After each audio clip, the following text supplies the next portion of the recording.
I hope you're getting excited about what's to come, about the things that are happening, the conversations that are happening.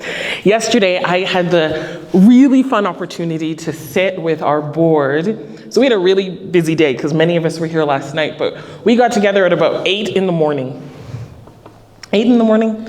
9 in the morning. It felt like 8. We got together at 9 in the morning and we had lots of conversations about the church and about some of the conversations the denomination is having, specifically on the issue of LGBTQ inclusion and their own dialogue. And we got to listen in to one of our pastors from the denomination speak to our current position. And so it was very interesting and it was really great to hear from one another. But probably the highlight was that we had the opportunity just to share where we were at, how we were doing, and to pray for each other. And your board is excited about what's happening at West Springs Church, and your board is delighted about what's next. And so please keep us in prayer as we plan and meet and gather. I know we're kind of in the background. You don't really probably think about us very often, but we do think about you. Be still and know that I am God. The words from the psalmist are often pasted over top of images of sunsets and beaches and praying hands. It's a phrase that most churchgoers can recite with ease, sing calmly, and utter as a daily affirmation. And it's powerful in its own right. This notion of an invitation to take a deep breath and acknowledge that God is present. This single phrase pulled from Psalm 46 is a pronouncement that the psalmist makes after a perusal of the world. There is trouble. Waters rise, mountains shake, and there is a trembling felt everywhere. Nations are in uproar. Kingdoms rise and fall, and desolation is felt on the earth. Yet the psalmist seems to sense that even though the state of the world is what it is, God is up to something.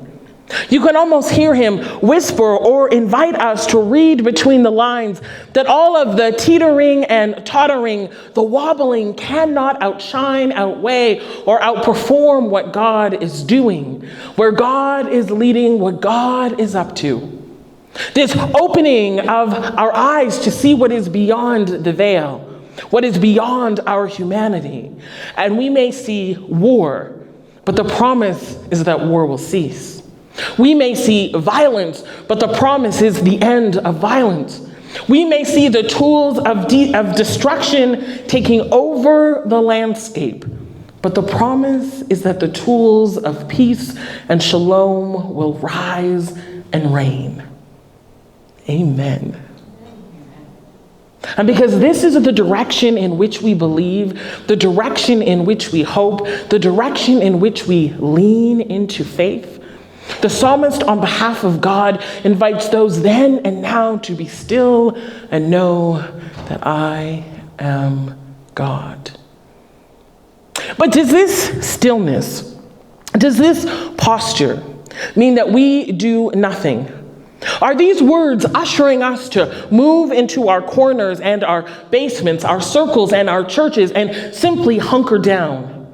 Waiting for the storm to end, the winds to subside, and the conditions to improve?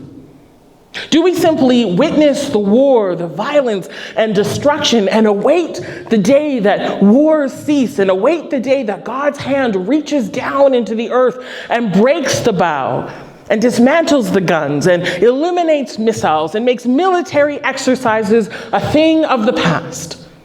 Is that what it means to be still and know? Is that what it looks like to acknowledge that God is in the midst of the city, that God is our refuge and our strength? Or is there something hidden? Is there something woven between the lines and the phrases, something that can only be uncovered or better understood when we do not see stillness as an end objective, nor find ourselves content to say, I know God? But instead is found when we look in and decide that knowing God is wanting our humanity to embody the fullness of our connection with the divine. Be still and know that I am God. A theme throughout the Gospels is this reiteration that Jesus is the exact representation of God, and that we know who God is and what God is like by our encounter with Jesus. And I wonder if we take a look at Jesus and his response when the mountains shake and the waters roar and foam and the mountains tremble and the nations are in uproar and the kingdoms totter.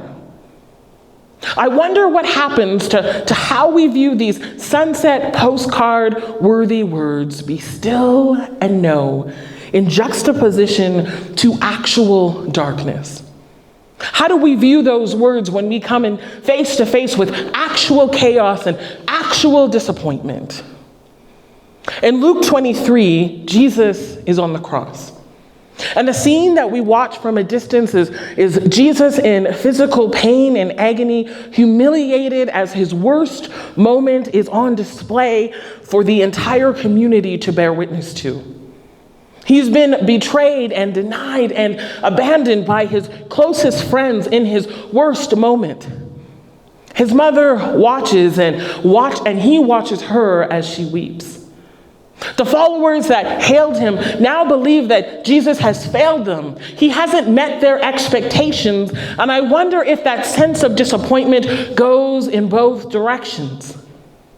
The sky grows dark, the city is in chaos, schemers rise, those who spoke of the kingdom either run or hide or die, and enemies and friends, politicians and the religious, schemers and mourners, in the noise of the crowds, in the presence of mockers and scorners and dissidents. In the midst of all of that, do these words still resonate? Do these words still hold truth? Be still and know that I am God. And so how does God respond in the midst of all that is shaking? Jesus looks out while he's on the cross and he says, Father, forgive them. This is a message that echoes every one of his sermons, every one of his conversations and pronouncements. This is a message that reminds us the kingdom of God is at hand. And so as the thieves are on either side of him, dying next to him, and they take sides for or against him, even there Jesus announces the message of the kingdom as he invites the least and the lost and the unlikely and the dying to participate in the renewal of all things. And so even as thieves die next to him, his mother weeps below him, his friends have abandoned him, and the presence of God seems thin and flimsy. Even then, Jesus responds to the broken edges and seems to declare, be still and know that I am God. I am God. And whilst what I may want to see in that moment is Jesus prove the naysayers wrong, and that he would be vindicated as he storms off the cross and ends the chaos and removes the shadows and defeats all of his opposition. Instead, I hear this very different invitation, one that is far less popular. That to be still, that to know is not always about the moment of vindication. That to be still is not always about the rush of thousands, the immediate end of war, the immediate end of disappointment, the immediate end of that which disappoints and troubles us. Instead, there is Jesus, God himself, even in chaos, even in the darkness, even in the midst of taunts and in the face of betrayal, as his mother weeps and his friends have forgotten, even there we hear the whisper, on earth as it is in heaven. And whether it be the crowds or the politicians, the soldiers, his friends, or the men dying next to him, Jesus doesn't stop ushering in the kingdom. Instead, he actively participates in the ending of war, in the bow breaking and the spear shattering and the shield melting, even as everything around him is shaking.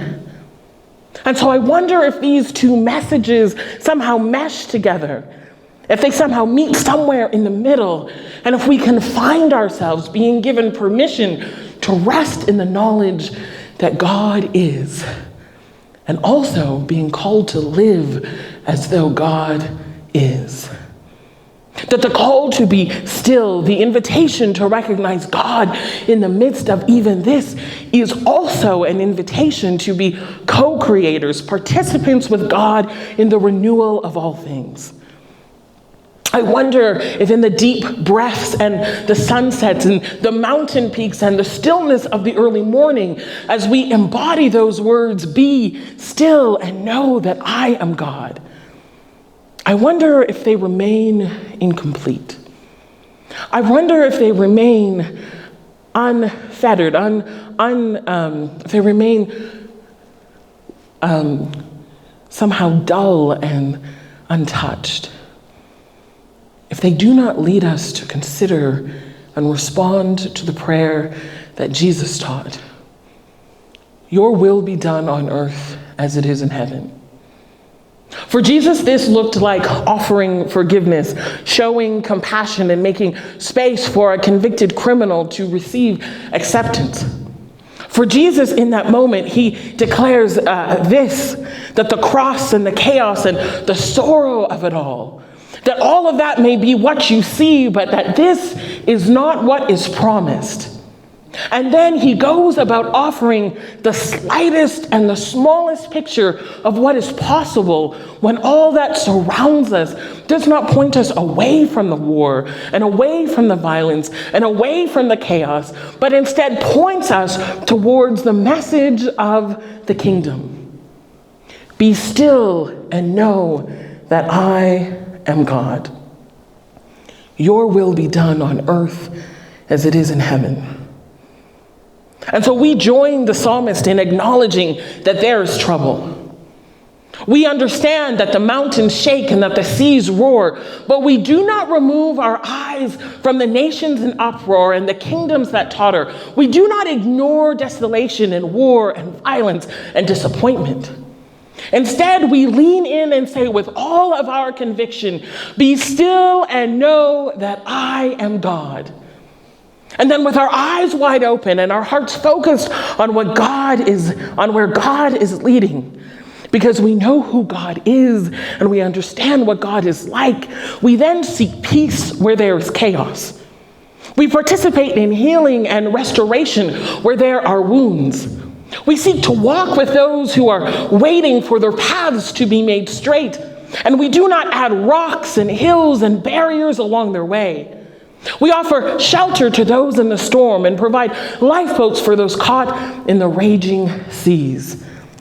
And we do the beautiful work of the kingdom. We do the beautiful work of the gospel brought to life. We do the beautiful work of participating in the renewal of all things. What do you see around you? Where is there disappointment? Where are there things that are upset? And it's easy to be quickly disappointed and to just move into a posture of defeat, when instead we are invited to be still and know that God is. That God is in the midst of the city, that God is in the midst of the situation. And because he is there, and because we seek not to be like our situation, but to be like the God in the midst of it, we don't just watch and we don't run away, but instead we seek for where it is that we can participate. We ask God to show us where we can be co-creators of the renewal of all things, right where we are, with what we see that is right in front of us. Have a blessed week.